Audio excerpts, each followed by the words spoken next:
and it was a pink, and you put it together and Fingers down my spine.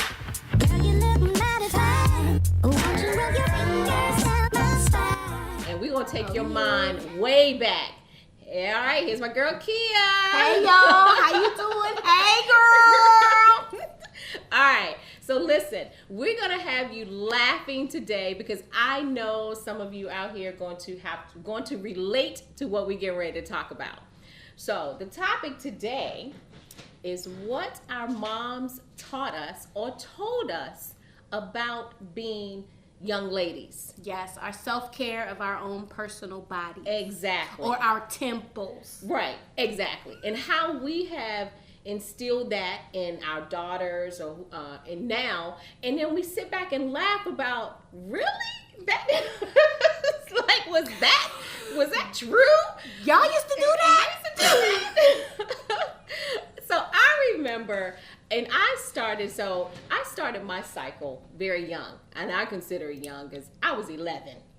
Yeah. And so that was young, and I was devastated. I think I remember that I ran to my mom, and first of all, there was pain that Right. I did not understand Right. what was going on.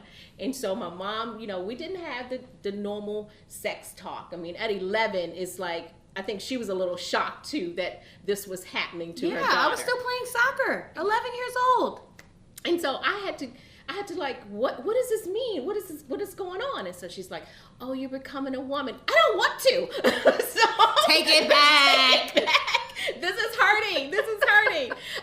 And so, she got out the hot water bottle, and I'm like, huh? She wrapped it in a towel, and she put it on the bottom of my stomach. And so then we had to have this talk about how to take care of yourself now. A little different than, you're taking your baths and your showers and you're running outside or you're playing with your doll babies and all that. Now this is a separate talk about what you're going to have to do. This is going to happen every month. And I'm like, every month? Sometimes 28 days. Right. Depending on your cycle. And so my mom was like, it's fine. It's part of growing up. And so, like I said, I remember her getting the hot water bottle and wrapping it in a towel, and I'm, crying. And so we had to go to the store to get products. Mm-hmm. And then, she's grabbing, sanitary napkins. What is this stick?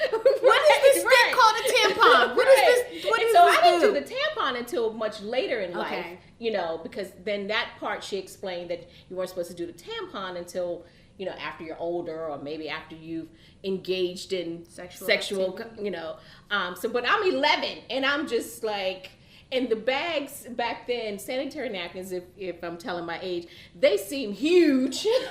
They didn't fit right. So I'm like, this is a not full diaper from front to the end. And you're trying to put this in your little underwear, and it's like, this is not comfortable. And trying to be discreet so nobody knows what's going on. Right. And we all worry about, she's like, oh, you have to check it every so often to make sure that you don't have accidents. And I'm like, accidents? What the hell? It's a whole nother job. It's a whole nother job. In elementary school. And so she, so now the talk is how to really, really take care of your body. And how to, make sure that you are cleansing properly. And so again, we're going to talk about to see how much you remember. Now, ladies, who remembers, the Kia's got a different aspect. Who remembers the red bag in the shower, hanging over the shower with this long plastic? The applicator. Right. My bag was pink. Her bag was pink. And so, but I remember yes. my mom's was red.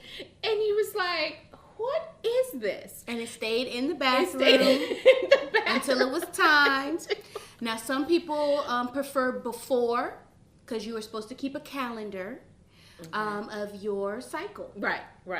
And some people would do, before their cycle, they would, what you call douche. And that would cleanse your insides.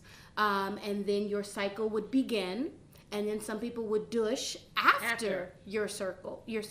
Right. So that you could cleanse the cycle. Right. Which ultimately cleanse itself. as we got older. But of course, As we grow. This is our parents telling us what their parents had told them, that you're not really supposed to. Your body has a self-cleansing, which is the monthly cycle, which is the self-cleansing. But as my mom and of course Kia's mom was like, no, there could be, certain odors that you want to get rid of. And so you no, cleanse that's it out. Right. And it was a pink, and you put it together, and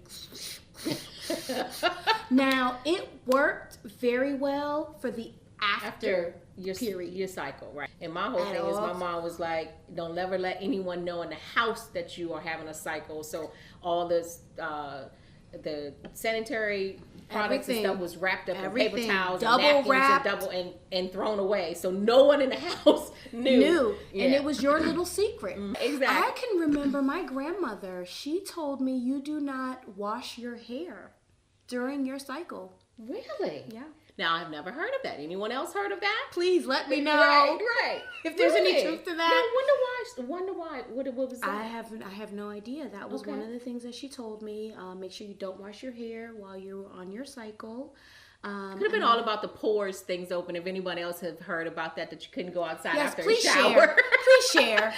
Rest in peace, Grandma. I Right. appreciate it, because I didn't wash my hair during my cycle.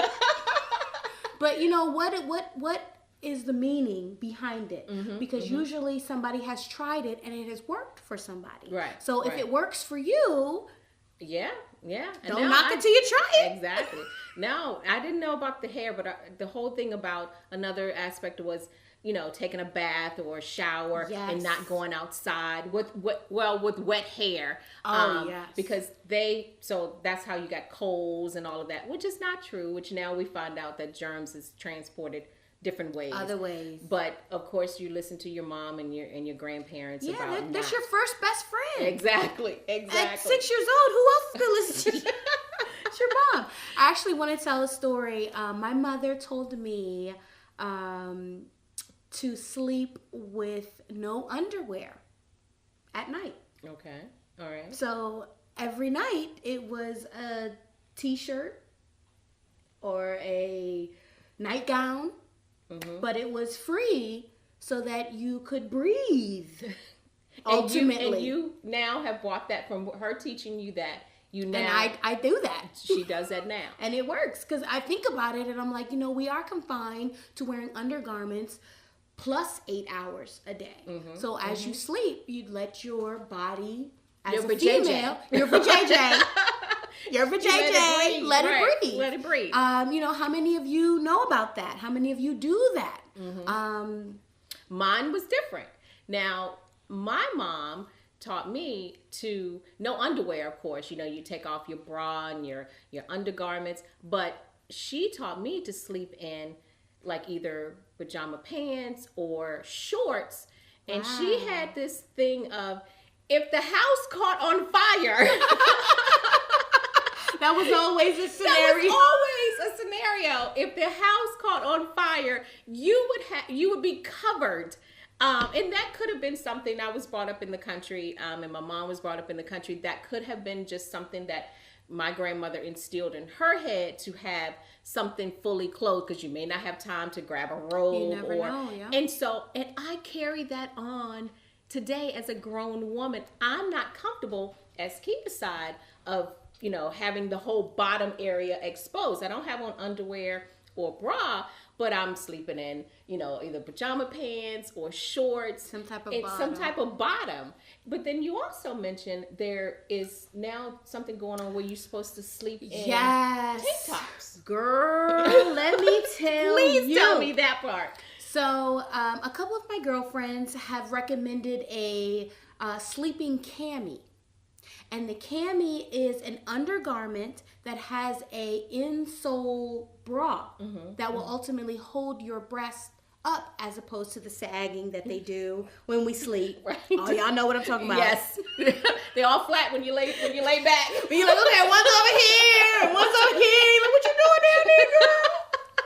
But yes, and so that ultimately would help, your posture, the positioning of your breast in situation, especially after having children, just to kind of keep them in one essential area. Wow. See? And I didn't know that, because we all do it. I do, especially if you have girls that are oversized. Hello. I take the bra off. If I could take it off in traffic sometimes, I would. But that is like the main thing that I kind of release when I come home and get comfortable is taking off. But now thinking of learning something new where you sleep in that and so they won't, sag or things like that. I might try that. That's, I might be too late for the girl sagging part about now. You're never too late. It's never too late. Right. I do want to say that. It's never too late to try new things. Right. So we have all had things that are sayings or different things that we didn't quite understand what our parents was trying to tell us about growing up being young ladies. I mean, it goes into, dating. It can go into, how we dressed back then, or, of how you dress as a young lady or things like that. And I know times have changed and we become parents at different stages in life. But it's just fun to reminisce about those little things that your parents have told you about, freeing your vajayjay, right? Or the pink bag or the red bag. and so, but then there's just so many different things, like she said, don't wash your hair during your cycle. Right. And so a lot of that is just you laugh about that, and it's funny to remember how much of that did they actually make up for us not to do, or what did they experience to make them come up with these remedies. Because like you said, a heating pad that works wonders. Right. You put the heating pad on and that helps with your cramps. I don't know about the mood swings though. Yeah, that's a tough one. You gotta hit us next episode. Right. We'll hit on the mood swings about during your cycle, because they can be a hell of a mood swing, girl. Exactly. So tell us some of the things that your parents and your mom and your grandmother have told you about, growing up, and you look back and you laugh, and how much of it have you carried on to your children now? Yeah, and that you still do. All right. See you next time. Bye. Girl, you look mighty fine. Won't you rub your fingers down my spine? Girl, you look mighty fine.